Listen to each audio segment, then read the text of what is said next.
Bonjour, bonjour à toutes et à tous, bienvenue sur KTV, Kwezi FM, le 106.9 pour un temps de parole en direct à la radio et à la télévision. Vous le voyez derrière moi, la CGT est sur notre plateau, j'allais dire une nouvelle fois sur le plateau. Habituellement, c'est plutôt Salim Naouda qui est sur le plateau. Mais là, c'est le boss, il est à Mayotte, il est donc avec nous. C'est Philippe Martinez, bonjour. Bonjour. Merci d'être avec nous, ravi de vous recevoir sur ce plateau. Qu'est-ce qui nous vaut l'honneur de votre visite à Mayotte ? Ça fait un moment que la CGT Mayotte m'a invité, Oui. Et il se trouve qu'il y avait l'opportunité j'allais dire, de passer, Oui. de m'arrêter un petit peu quand même. Oui, parce que vous étiez à La Réunion, je crois. Hein. C'est ça. Oui. Alors, on a vu, on va parler évidemment boulot. Forcément, on a vu cette grève qui a bousculé Mayotte en début d'année. On a un climat social qui est compliqué actuellement à Mayotte et on craint celui qui arrive août, septembre. Ça vous parle ? Oui, ça me parle. Dès qu'il y a des inégalités de traitement, forcément il y a mécontentement. Et je crois qu'à Mayotte, plus particulièrement, il est anormal que la République ou les lois de la République ne s'appliquent pas. On ne peut pas dire on est tous égaux dans la République, mais il y a des territoires, ils sont moins égaux que les autres, et en tout cas des citoyens qui sont moins égaux que les autres. Et je crois que le mouvement qui s'est passé à Mayotte pendant plusieurs jours, plusieurs semaines, il est le reflet de cette réalité. Dans la République, il y a des territoires et des citoyens dans des territoires qui ne sont pas... qui n'ont pas la même égalité de traitement que d'autres. Et en matière sociale, c'est évident. Quand on n'applique pas le Code du travail, ou en partie, quand on n'applique pas les conventions collectives, quand le salaire minimum n'est pas le même, c'est absolument scandaleux. Et je pense que ça a des conséquences sur la vie de tous les jours. Quand, j'allais dire, tous les pouvoirs publics n'appliquent pas les fondements élémentaires, l'éducation, la santé, il y a des problèmes aussi. Et donc, moi, je considère que, oui, les citoyens de ce département ont raison de réclamer la même chose qu'ailleurs. Philippe Martinez, il y a eu des promesses de la part du gouvernement, des actions qui ont pu commencer. Est-ce que on a le droit d'avoir espoir ? Est-ce qu'on a le droit d'y croire ? En tout cas, ça a permis... il faut toujours y croire, mais il faut pas baisser la garde. Voilà.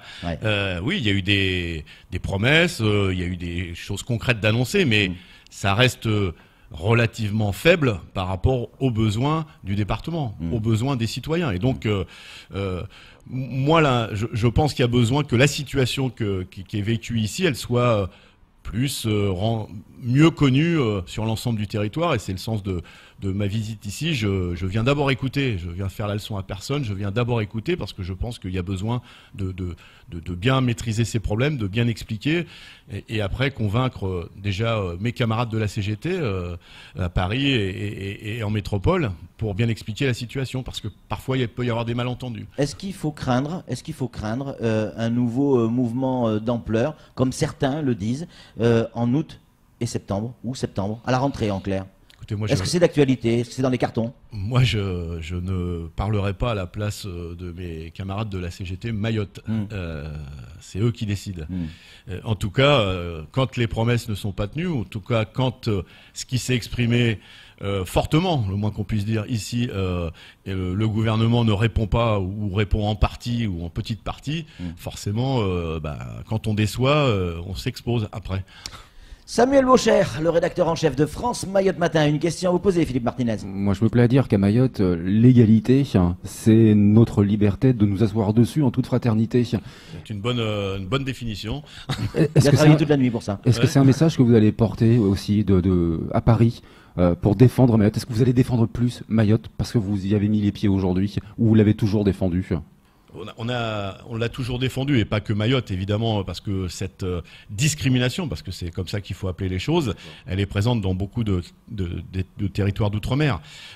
Mais moi, je suis convaincu que pour bien comprendre, il faut d'abord écouter, aller sur place, entendre les explications de mes camarades. Ça donne des arguments et ça évite... des paroles gouvernementales qui sont parfois un peu déplacées, qui consisteraient à dire oui mais là-bas c'est pas pareil, ils ont besoin de moins de choses, etc. Ça c'est des propos scandaleux, et donc quand on vient ici on a des arguments et on peut se faire le porte-voix, non pas faire à la place mais se faire le porte-voix, mais expliquer aussi à mes petits camarades de la CGT qui eux aussi peuvent avoir une vision très lointaine de la situation, y compris dans l'analyse du mouvement qui s'est passé ces dernières semaines. Du côté du port de Longoni, la CGT est intervenue à plusieurs reprises. Il y a eu des mouvements de grève forts, puissants, très revendicatifs. Et quel regard vous portez sur la situation du port? Déjà, est-ce que vous connaissez la situation du port de Longoni? Je la connais moins bien que vous. Vous voyez, mais il y a besoin là aussi que les droits soient respectés, que les conditions de travail soient respectées, que les conventions collectives soient respectées. Parce que plus globalement, c'est l'ensemble des ports, là aussi, de la République qui sont attaqués. Mais et dans ce domaine-là aussi, il y a besoin d'avoir des explications et puis d'avoir le respect de ceux qui travaillent. Moi, d'ailleurs, le Premier ministre est issu d'une ville où il y a un grand port, donc peut-être Le Havre. Bordeaux, c'est son mentor. Oui, c'est ça, c'est Juppé. Voilà. Non, je croyais que vous alliez dire le Premier ministre est un ami. Non, c'est pas forcément un ami. Non, c'est le maire. Un ami de Juppé, oui. Oui, c'est ça. Donc, donc là aussi, c'est le port, les ports en général, et le port ici c'est un espace ouvert vers le reste du monde, et donc il doit y avoir des investissements, mais il doit y avoir aussi des salariés qui soient respectés. On a trop tendance à considérer globalement que les travailleurs portuaires travaillent peu, etc. Enfin, il faut passer une journée ou quelques jours avec eux pour voir que le boulot, c'est pas les vacances. Donc, je pense qu'ils doivent être respectés aussi. Philippe Martinez, beaucoup de questions qui tournent autour du même thème, la manière de faire grève. On a vu effectivement à Mayotte, on a eu énormément de barrages. La circulation était bloquée, l'économie était bloquée pendant plusieurs semaines. Ça a été une véritable catastrophe sur le plan économique pour les chefs d'entreprise, pour les salariés que vous défendez. Est-ce que c'est normal, selon vous, avec votre regard, est-ce que c'est normal de barrer les routes et de bloquer une économie et donc de perturber les salariés, ceux-là même que vous défendez? Quand on arrive à une telle situation, non, il y a quelque chose qui n'est pas normal. Ouais. Mais quand on explique une fois à nos interlocuteurs, 2 fois, 3 fois, 6 mois, 1 an, des années, moi je comprends que la colère elle s'exprime. Et ça c'est valable dans tous les pays du monde. Il n'y a pas que en France ou dans certains départements français. Quand on n'est pas entendu, pourtant, comme on dit un peu trivialement, on use de la salive. Et au bout d'un moment, il faut se faire entendre plus fort. Et donc, on renvoie toujours la responsabilité à ceux qui font des barrages, qui font grève, etc. Je vous le redis, dans tous les pays du monde, enfin pas tous, parce que dans certains pays, malheureusement, le droit de grève est interdit. Et ça s'appelle pas une démocratie, ça s'appelle autre chose, une dictature. Mais partout où le droit de grève est dans la Constitution, eh bien, les salariés, les travailleurs, les travailleuses, ils discutent, et puis quand ils sont pas entendus, et empêcher les autres de travailler ou freiner une économie, c'est pas une forme de dictature?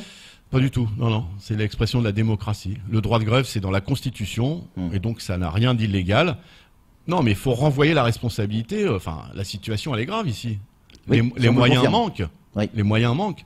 Donc pourquoi il faut ce genre de mouvement pour qu'enfin une ministre se déplace 2 fois, pour qu'enfin il y ait le Premier ministre qui s'intéresse, ou en tout cas qui convoque une réunion. D'ailleurs, le jour où il a convoqué cette réunion, je m'en rappelle, parce que les syndicats sont montés à Paris, on les a reçus à Montreuil, mais le Premier ministre ne les a pas reçus, il a reçu que les politiques. Voilà, c'est ça le problème. C'est ça le problème. Il faut en arriver là, j'allais dire, pour être entendu. Enfin, écoutez. Entendu, ça c'est l'avenir qui le dira. Voilà. Samuel. Philippe Martinez, vous recevez souvent, vous rencontrez souvent, j'imagine, Salim Naouda, notre leader de la CGT à Mayotte. Il vous brosse un portrait des problématiques qui peuvent exister à Mayotte. Vous êtes arrivé hier. Quel sentiment vous avez du peu de temps que vous avez passé pour le moment sur le territoire, de ce que vous avez vu, de ce que vous avez pu ressentir, de ce que vous avez pu voir entre misère, richesse? Qu'est-ce que vous ressentez? Qu'est-ce que vous pensez de ce territoire?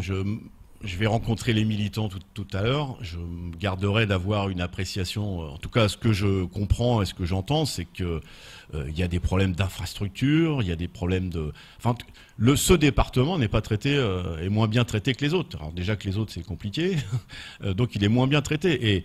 Et on vit dans un pays où il y a beaucoup d'argent, beaucoup d'argent. Les entreprises, les grandes entreprises se portent très bien. Vous savez qu'on est les champions du monde des dividendes versés aux actionnaires. Champions du monde, mieux que les États-Unis, vous voyez. Et quand on demande un peu d'argent, on veut pas tout leur prendre, mais qu'il y ait un partage équitable pour améliorer l'école, pour améliorer la santé, pour améliorer le traitement des travailleurs en général, pour augmenter le salaire minimum, par exemple, c'est posé aussi. Eh bien, ils nous disent, ah non, il n'y a pas d'argent, celui-là c'est le nôtre, on vous le donnera pas. Donc voilà, c'est ça le problème. Donc il y a beaucoup d'argent, beaucoup de richesse, mais elle est mal partagée, et donc on se voit pas souvent, mais on arrive à s'appeler avec les camarades de la CGT Mayotte, justement pour faire remonter le problème, et pour expliquer un certain nombre de situations. On creuse les inégalités, et quand on creuse les inégalités, il y a un sentiment d'injustice, et donc ça renforce la colère. Avec, j'en reviens à la discussion que nous avions tout à l'heure. Ouais. Philippe Martinez, il y a toujours une question qui emmerde le monde sur Coezy, c'est maintenant, c'est le moment. Ah bah, je vous dirai si elle m'emmerde, comme vous dites. Posez-la. En début d'année, on en a parlé tout à l'heure, il y a eu cette grande grève. Il y a eu une grande intersyndicale. Tous les syndicats étaient réunis, dont la CGT. Et il y avait également les collectifs. Différents collectifs qui demandent de faire attention à l'immigration, de faire partir certaines personnes. Ça semble pas en phase avec votre manière de penser. Est-ce que là, il n'y a pas un problème dans l'association d'idées? Elle est embêtante cette question. Je vous l'avais dit. Non, elle n'est pas embêtante parce que c'est des questions qu'on se pose vu de Paris. Donc c'est pas une question embêtante. Ouais. Il faut évidemment rester sur nos valeurs. Ouais. Mais moi, je considère qu'ici, il y a une situation particulière. D'ailleurs, la question des migrants en général, elle est posée sur l'ensemble des territoires. Ouais. On ne peut pas générer de la misère ailleurs et se plaindre qu'après, cette misère, elle ait des conséquences sur notre propre territoire. Donc, il y a besoin premièrement, que le gouvernement s'y intéresse un peu mieux. On est quand même dans une zone géographique avec une histoire de la France. Donc il faut s'y intéresser, et puis il faut donner des moyens. Là encore. Et vous savez, il faut que la CGT, en tout cas nous, on fait attention et à ce qu'on porte, parce que nous sommes profondément antiracistes, profondément internationalistes, mais en même temps, quand il y a un tel taux d'immigration, il faut que les problèmes et les moyens d'accueil soient à la hauteur de ce niveau d'immigration. Et c'est déjà l'heure de nous quitter. Une petite question de Samuel. Sinon, c'est le mot de la fin. C'est quel message vous avez envie de faire passer aux Mahorais aujourd'hui qui vous regardent et qui vous écoutent? J'ai envie de leur dire, mais avec beaucoup de modestie, ne laissez pas s'installer ou s'amplifier les inégalités. Il y a des moyens. Il y a des moyens pour l'ensemble du territoire, et Mayotte, c'est la République, et donc il faut réclamer des moyens pour que on puisse développer les infrastructures, le port, les écoles, la santé. Il faut continuer à se battre? Il faut jamais lâcher. C'est notre devise, on lâche rien. Parce que dès qu'on lâche un peu, c'est le camp d'en face qui récupère tout. Samuel, pour conclure. Le dialogue social n'existe quasiment pas à Mayotte. Entre salariés et patrons, ça marche pas. C'est quoi la recette pour qu'on puisse avancer un tout petit peu pour qu'il s'installe un jour?